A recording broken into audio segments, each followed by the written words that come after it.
Yo, what's good YouTube? GeeSmooth here, back with another video for you. Today what I'm about to be talking about is just some general tips on how to speed up your workflow in FL Studio here. Just a couple things you can do to save yourself a little bit of time, speed up how fast you're making beats out here, get it out here to that rate where you're pumping out 50 beats in 27 minutes like the professionals that you see on Twitter, how they be talking all the time. So yeah, let's just get right into it here. The first thing I'm going to be talking about is up here where it says file, where it says new from template. So a lot of you probably got something that looks like this, and you'll see here you got the kick, the clap, the hat, and the snare. If you ever heard these sounds, these sounds are trash. No one wants to use these. And this also it's got the limiter here on the master, where you hate the limiter around these parts. We can get him up out of here. But yeah, what I ended up always doing when I would have this is just be deleting the limiter, be deleting all these, and just bring my own sounds in. So just something I started doing now that just saves me the time. Having to go up and get rid of all these is new from template and then empty. So you see the no limiter on the master, and then I just got the sampler. So like I'm coming in, just put my clap on it, boom, get started, we're moving. Actually, let me go back. Let me do it again. Here's what I actually do. New from template, empty. I normally use this to for my scale. What I mean by that is I'll take it off the mixer, mute it, come in here, hit this purple button. Let's just say minor natural. Put it on C. These are and then I got my ghost notes on, so these are my scale that I'll be looking at. So that's normally what I do with my FL Studio template. I think you can make it your default template too. Yeah, change default template. So yeah, the empty one is my default template. Saves me a little bit of time every time I'm making a beat. Got sick of having to delete them old sounds over and over again. A second thing I got here is let me just make a new project. Just get a new one. And then let me get a clap, and let me get some hi-hats for you. Alright, so with the clap, maybe you got your clap in. Let's say your melody's already laid out, and now you're coming in, you're dropping that clap in. Here you go. You're like, oh my long notes be long as a Johnson. You're coming in here with your clap like that, keeping it moving, dropping them in. You're going all the way to 8 bars, doing what you do. Instead, you just come in here, drop one clap in. Go up to this number 2, right click, drag yourself on over, hit Control B, boom, hit it again. Guess what? You keep hitting it all the way over to 8 bars. You can even do, get the whole thing, do 4 and 4, whatever you want to do. One little word of advice with that is if you don't drag and highlight like I did, you just hit Control B. It's just going to put your clap right next to each other, and you don't want it there. You want it to be over here. Another thing you can do with the claps is you could make your own clap Midi. See, I got one here. I didn't make this. This came with the drum kit. You just drag it into your clap, and it's just there where you want it if you're 8 bars. So you can just lay your clap down one time, export it as a MIDI if you want, and then you got it forever if you're really trying to save time out here. And then why I brought the hi-hat in here is let me get a 2-step. See all my hi-hats right here, so you can see all these little lines. These notes are connected. So what you do here, come in, pop a note down, zoom out for you, hit Control L, and boom, they're all connected just like that. It's magic. Control L does that for you. The reason I like to do this with my hi-hats is it just helps me visualize them a little better when I'm doing crazy hi-hat patterns. I'm adding a bunch of rolls in. But if I'm doing a 2-step, then I'll just hit 2-step and leave it how it is. But when I'm actually trying to visualize my hi-hat pattern and actually spend some time to make a good interesting hi-hat pattern, I'll do Control L so I can see them better. It's good for if you're laying down piano chords, and maybe all your piano chords don't connect, so it sounds like there's a lot of empty space between them. You can hit Control L, and I just connect all your piano chords really easy without having to, highlight them all and drag them all together. Next tip, this is probably one of my favorite ones. if I had to like only do one of these, this is probably the one I would do. So let me come down here and show you. It's in my tag folder. Don't be asking questions. That's just where it is. See, this thing is called Melody Effects. There's this little gear.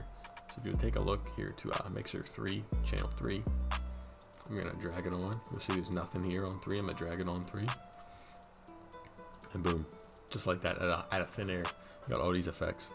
Got my EQ, some reverb. You see, my reverb is already, like, I already got it 50% mixed, just like how I had it. It even moved the volume down.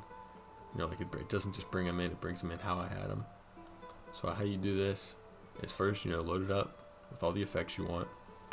These are like my main effect, my go-to effects for any melody. Like normally I throw these on and just go from here. So if I want to take like something off, just mute it. If I want to add something on, you can just bring it in one of these slots. Or a lot of times I just be leaving it just like this. This is exactly how I like it. So how you do this is first you load it up, get everything set how you want it. You know, do your EQ right, adjust your reverb how you want it, do all your mixes how you want them. And then you just right click on your channel, you hit File, and you hit Save Mixer Track State As. And then I just save it somewhere, call it Melody Effects, or call it whatever you want. And then I just make sure you know where it is, and then you can just drag it on and get it moving. Save yourself some time. It was always this part would take me forever. Not like this is like a hassle or nothing, but just to do the EQ, then to do the reverb, then to get the RC20, then this, then another EQ. It's like it's just so much easier. Like this is definitely my favorite tip that I got here. It's my favorite one for sure. Saves me a lot of time. And you can do it for other stuff. Like I got another one for vocals too. So you could just make a bunch. You'd have one for melodies, one for 808s, one for vocals, one for claps. If you got certain effects you're putting on your claps, I don't know what y'all be doing out here, but you get the point. That's a good one right there. Write that one down. If you ain't writing nothing down yet, write that one down. Next up, what do we got next? This is another big one. But this is like, only certain people are gonna like this one, because as you'll see here on the left side of my screen, we got drum kits out the Johnson. Got a lot of drum kits out here, a lot of sounds to choose from when I'm making a beat. So to stop myself from getting overwhelmed, say I'm gonna use this Rio kit here, cracker open, I'm gonna start in here, and guess what? Chances are I'm gonna finish in here too. Chances are I'm gonna stay in here the whole time. So my clap, hi-hat, 808, kick, open hat, perks, it's all coming from in here. You know, I'm not leaving the kit. Once you come in, you don't leave. You're not allowed. I mean, like, that's being a little extreme. Like, if I hate all these open hats and I want to go get one from this Nick Mirror kit, then we'll do that instead. But like, it just helped me stay focused. And most of the time, if you got good drum kits, if you're struggling to do this, your drum kits probably aren't that good. Like, if you got good drum kits, it should be real easy to find enough good sounds in one drum kit. You know, if you can't, you might have to rethink that drum kit. That's honestly a good test to you know, if the drum kit's worth, you know, using up the space on. If you think you can just make whole beats just by using the one drum kit, not having to, you know, leave the drum kit. But yeah, this saves a lot of time. It like keeps me focused. I know some people might think like this limits you to what you can do. I mean, like, oh, that's cool, then just don't do it. You know, this is just a tip on how to save time. I'm just trying to help the people out. You know, you be seeing them tweets out there that be saying, I've just spent 2 hours looking for the perfect snare. You know how funny guys are on Twitter. So yeah, this is, if you actually have a problem like that, where you're like I could click through 1,000 snares, you know, over here, or I could just open this kit up and click through like what, 8, 9, 10, whatever.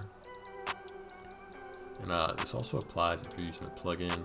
Like let me open up Omnisphere, show you what I'm talking about.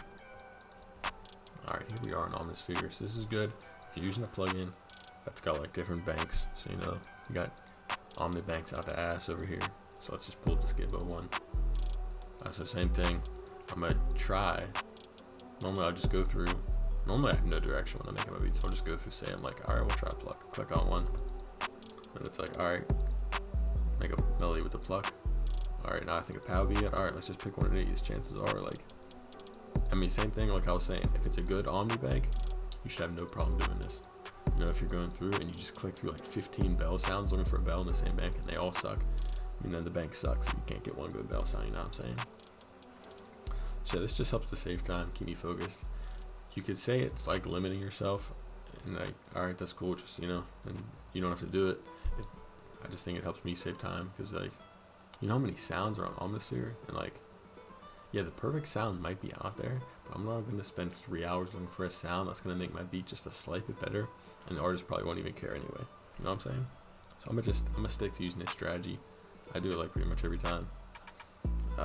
It's the reason I'm able to make beats pretty quickly, and that's not like a flex or anything, but like I do think I make beats pretty quickly, and I think these tips are, you know, big part of that. One more tip, last tip. All right, here for the last tip, you'll see I got this beat. It's my splice loop. You know how it be. My 700 splice credits every month, just trying to crack down on the number of credits I got. You know, they just keep showing up. I don't know where they're coming from. All right. So what I'm talking about, why I open a beat up, is because I'm talking about arrangement patterns.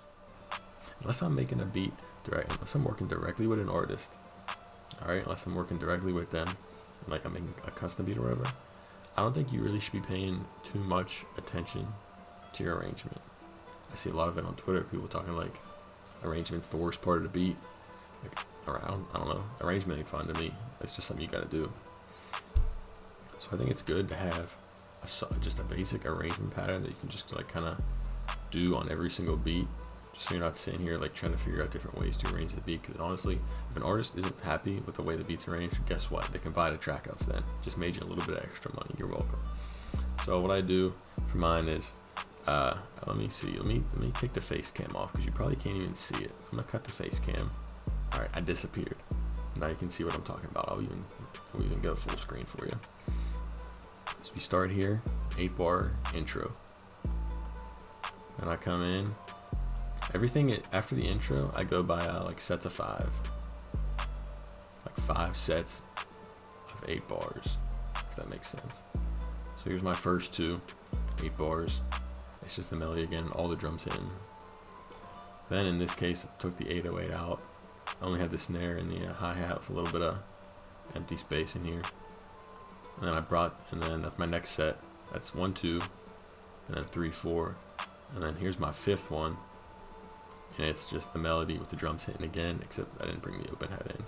So this is my grouping of 5. So I got 5 here, and then boom. Right over here, here's the same group of 5. I just copied them over. So we'll go to the end. So here's my 5. How I would do it is, let's say this is my first set I'll just be like, boom, Control B from what I taught you earlier, and there they are. I'm gonna hit it twice. Normally that's my B, and then I'll like do something for the outro. Boom, back like that. So yeah, now this beat's long as hell. So yeah, that's what I'd be doing. Just because I don't think arrangement's like that crazy important. If you're just making like, if you're just like pumping out a bunch of beats in one day, I think arrangement's like the last thing you should be wanting to spend hella time on. You know what I'm saying? So I think it's good just to have a set pattern. So when it's time, when you get down to that arrangement part, you're like boom, boom, boom, down in a couple. Like it shouldn't take you that long. It really should take you like a minute to arrange your beat if you're doing it this way. You know, arrange your beat, throw your tag on. I fade out the volume, export it. We're on to the next beat. So yeah, that's all the tips I got for this one. I think these are all pretty good. These are all some I do all these in literally every single beat I make. So you know, it might only save you like 5 minutes on one beat, but you know, if you're constantly making beats, at 5 minutes adds up. You know, they say about time. Time is money. So I just saved you a bunch of money. You know, like this video if you like money. Leave a comment, like, subscribe. If any of these tips helped you. If you got anything you guys want me to cover in future videos, let me know. I'll be dropping videos every other day. So I just dropped one on Tuesday. By the time you see this, it's going to be Thursday. I'm going to leave a link to that video at the end of this video. Going to put it up in the end screen. You know how I'd be all technical in that. But yeah, that's all I got for this one. Thanks for watching. If you're still watching, if you stay to the end, you're a real one. And peace out. I'll see you in the next video.